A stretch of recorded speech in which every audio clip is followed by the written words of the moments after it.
الصلاة خير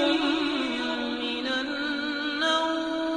ناظرین گرامی، آج کی اس ویڈیو میں ہم آپ کو حضرت علی شیر خدا کے حوالے سے 3 ایسے لوگوں کے بارے میں بتانے والے ہیں جن کی بقرعید کے موقع پر کی جانے والی قربانی اللہ کی بارگاہ میں قبول و منظور نہیں ہوگی۔ یعنی کہ یہ 3 طرح کے لوگ ایسے ہیں جو بقرعید کے موقع پر قربانی کرتے ہیں تو ان کی قربانی اللہ کی بارگاہ تک نہیں پہنچ پاتی ہے اور اللہ ان کی قربانی کو قبول نہیں کرتا ہے۔ اس لیے اگر آپ بھی بقرعید پر قربانی کرنے والے ہیں تو آج کا ویڈیو آپ سبھی کے لیے بہت خاص ہے، آپ اسے آخر تک ضرور دیکھیں گا اور مہربانی کر کے اپنے دوستوں کے ساتھ بھی اس ویڈیو کو ضرور شیئر کریں تاکہ بقرعید سے پہلے زیادہ سے زیادہ لوگوں تک یہ ویڈیو پہنچ جائے۔ تو آئیے دوستو اپنے موضوع کی جانب چلتے ہیں۔ پیارے دوستو، ایک مرتبہ عید الاضحیٰ کے موقع پر یعنی کہ بقرعید کے موقع پر ایک شخص حضرت علی کی بارگاہ میں حاضر ہوا اور دستے ادب عرض کرنے لگا،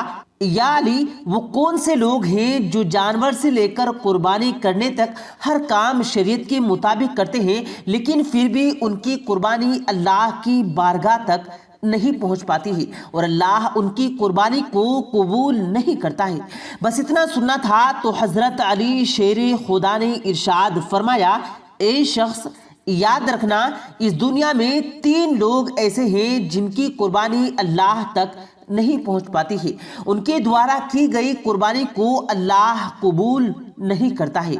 نمبر 1، مشرک لوگ۔ پیارے دوستو، حضرت علی شیر خدا نے ارشاد فرمایا،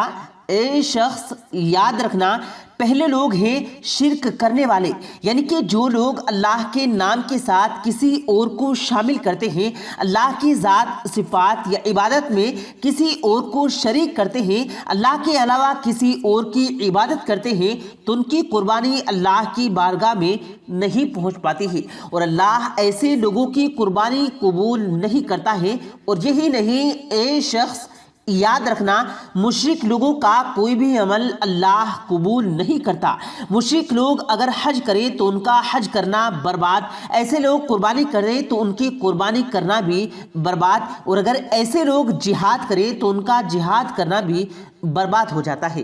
نمبر 2، سود کھانے والے لوگ۔ پیارے دوستو، حضرت علی شیر خدا نے ارشاد فرمایا، اے شخص، دوسرے لوگ ہیں سود کھانے والے، یعنی کہ بیاج کھانے والے۔ یاد رکھنا ایسے لوگوں کی قربانی بھی اللہ کی بارگاہ تک نہیں پہنچ پاتی ہے جو سود کھاتے ہیں اور سود کے پیسوں سے کوئی جانور خرید کر اس کی قربانی کرتے ہیں، کیونکہ ایسے شخص، میں نے اللہ کے رسول صلی اللہ علیہ وسلم سے سنا کہ اللہ حرام مال کو کبھی بھی قبول نہیں کرتا، یعنی کہ حرام مال کو پسند نہیں کرتا ہے۔ اس لیے اے شخص، یاد رکھنا سود کھانے والے کی قربانی بھی اللہ کی بارگاہ میں نہیں پہنچ پاتی ہے اور اللہ تعالیٰ ایسے لوگوں کی قربانی کو بھی قبول نہیں کرتا ہے۔ نمبر 3، دکھاوے کی قربانی۔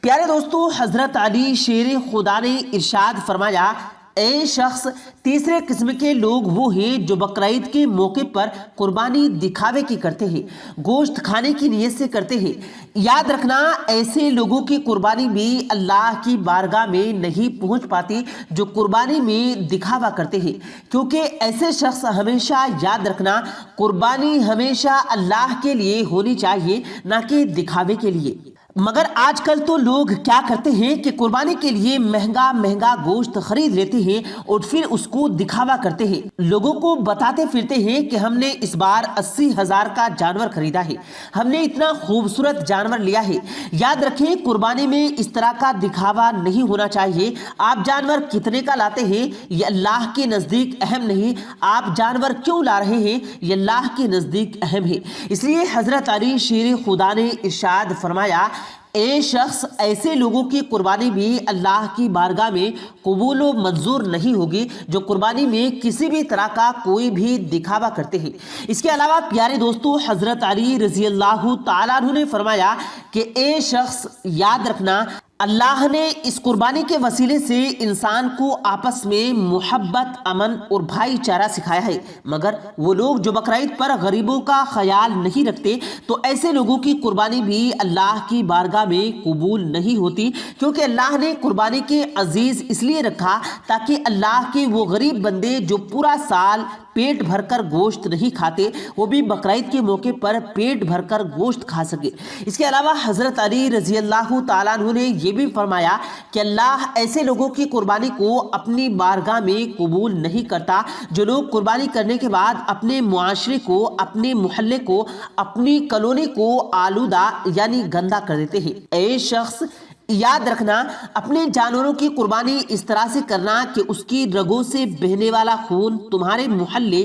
تمہارے شہر اور تمہاری گلی کو آلودہ یعنی کہ گندا ہونے سے بچا لے۔ کہیں ایسا نہ ہو کہ تم جانور کی قربانی کرنے کے بعد قربانی کے گوشت کو بڑے احترام کے ساتھ کھا لو، مگر تم جانور کی رگوں سے بہنے والا خون اور اس کے جسم سے جو کھانے کے قابل نہ ہو اس کو تم اپنی گلیوں اور اپنے آس پاس ایسے ہی ڈال دو، یعنی اس کو تم ایسے ہی پھینک دو، کیونکہ میں نے اللہ کے رسول صلی اللہ علیہ وسلم سے سنا ہے کہ انسان کا جو عمل ماحول کو آلودہ یعنی گندا کرتا ہے تو ایسے عمل پر اللہ کی لعنت برستی ہے۔ اللہ کو ایسا عمل بالکل پسند نہیں ہے۔ اللہ ایسے عمل کو اپنی بارگاہ میں قبول و منظور نہیں کرتا ہے۔ کہیں ایسا نہ ہو کہ تمہارے اس عمل کی وجہ سے ماحول میں آلودگی یعنی گندگی پھیل جائے اور تمہاری نیکی اللہ کی بارگاہ میں پہنچنے سے رک جائے گی، اللہ کی بارگاہ میں نیکی قبول ہی نہ ہو پائے۔ اے شخص، یاد رکھنا، جس طرح سے بقرعید کے موقع پر قربانی کرنے کے بعد قربانی کے گوشت کو تقسیم کرنا عبادت ہے،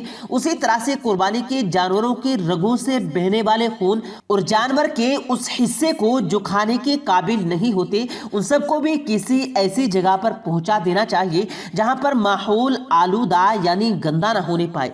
اے شخص، اگر تم قربانی کے موقع پر ایسا کچھ کرو گے تو زمانے میں تمہاری وجہ سے کوئی بھی بیماریاں پھیلیں گی۔ یاد رکھنا، یہ عمل قربانی کا اہم حصہ ہے۔ پیارے دوستو، اس کے بعد حضرت علی شیر خدا نے فرمایا، اگر کوئی انسان بقرعید کے موقع پر کسی جانور کی قربانی کرنے کے بعد صاف صفائی نہیں کرتا، صاف صفائی کا دھیان نہیں رکھتا اور جانور کے نہ کھانے والے حصے کو بے پرواہ ہو کر کہیں ایسے ہی پھینک دیتا ہے، ہر کہیں پر ایسے ہی ڈال دیتا ہے، جس کی وجہ سے ماحول گندا ہو جاتا ہے اور بیماریاں پھیلنے لگتی ہیں، تو پھر ان بیماریوں سے جو لوگ بیمار ہوں گے ان سب کا گناہ اس بندے کے نامہ اعمال میں لکھ دیا جائے گا۔ جو شخص ماحول کو گندا کرنے کا ذمہ دار ہوتا ہے اور یوں ایسے لوگ اللہ کی راہ میں قربانی کرنے کے بعد بھی اللہ کی رحمت سے محروم رہ جاتے ہیں، یعنی کہ ایسے لوگوں کی قربانی اللہ کی بارگاہ میں نہیں پہنچ پاتی ہے اور اللہ ان کی قربانی کو قبول نہیں کرتا ہے۔ پیارے دوستو، کل ہی بقرعید کا تیوہار آنے والا ہے اور اس دن ہر مسلمان قربانی کرے گا، اس لیے آپ اس بات کا ضرور خیال رکھیے گا کہ آپ قربانی کرنے کے بعد آپ جانوروں کی رگوں سے بہنے والے خون کو ایسے ہی ندی نالوں میں نہ بہائیں اور ساتھ میں جانور کے جسم کے ان حصے کو جو کھانے کے قابل نہیں ہوتے ان کو بھی آپ کہیں پر ایسے ہی نہ پھینک دیں، بلکہ آپ اپنی آبادی سے کہیں دور ایک گڑھا کھود کر اس میں اس کو دبا دیں، یعنی کہ ان سب چیزوں کو ایک گڈھا بنا کر اس میں دبا دیں، یا پھر آپ ان بچی ہوئی چیزوں کو کسی ایسے جگہ پر پہنچا دیں جس کی وجہ سے معاشرے میں آلودگی یعنی اس میں کسی طرح کی گندگی نہ پھیلنے پائے۔ تو پیارے دوستو، اب تو آپ بھی سمجھ گئے ہوں گے کہ لوگوں کی بقرعید کے موقع پر کی گئی قربانی اللہ کی بارگاہ میں نہیں پہنچتی ہے اور کن لوگوں کی قربانی کو اللہ قبول نہیں کرتا ہے۔ اس لیے آپ اس بار بقرعید کے موقع پر ان باتوں کا ضرور خیال رکھیے گا اور ان کاموں سے کرنے سے آپ اپنے آپ کو ضرور بچائیے گا۔ اللہ تعالیٰ سے دعا ہے کہ اللہ پاک ہم سب کو بقرعید کے موقع پر قربانی کرنے کی توفیق دے اور ہم سب کی قربانیاں کو اللہ تعالیٰ اپنی بارگاہ میں قبول و منظور فرمائے۔ آمین، اللہم آمین۔ پیارے دوستو، امید کرتے ہیں آپ کو آج کی ہماری یہ ویڈیو ضرور پسند آئی ہوگی۔ اگر آپ کو یہ ویڈیو پسند آیا ہو تو اس ویڈیو کو دل سے لائک کریں اور زیادہ سے زیادہ لوگوں تک اس ویڈیو کو ثواب کی نیت سے شیئر کریں، اور اس ویڈیو کے بارے میں آپ کی کیا رائے ہے کمنٹ سیکشن میں اپنی رائے کا اظہار ضرور دیں، اور مزید اسی طرح کی روز کی ویڈیو پانے کے لیے ہمارے چینل کو ضرور سبسکرائب کریں۔ ملتے ہیں پھر ایک نئی ویڈیو کے ساتھ، تب تک کے لیے اللہ حافظ۔